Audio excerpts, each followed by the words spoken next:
আসসালামু আলাইকুম। এই যে মহান ব্যক্তিরা এখান দালইয়া হাঁটতে যাইতে দেখতেছেন, বুঝছেন? আজগো দেখাইব আপনাকে যে কেমনে খেজুর গাছ কাটতে হয়।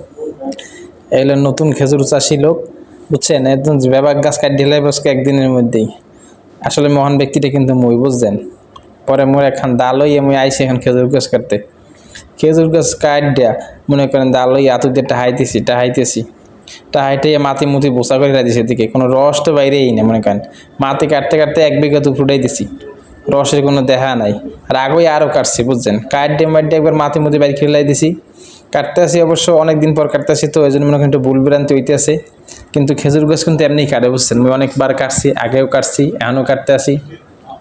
আজকে শখ করে আমি একটা খেজুর গাছ কাটতে আসি আর কি। কিন্তু খেজুর গাছ কাটবো কি কথা, মনটা তো বড় কষ্ট। 3-4টে গাছ কাটিয়ে ফেলেছি, কিন্তু রস একটা দিয়ে বাইরে না। কই তোরে আজকে এড়ে দিয়ে রস বাইর করে হেলামো, জম্মের কাটা কাটিয়া পরে আর কি করবো, কাটিয়ে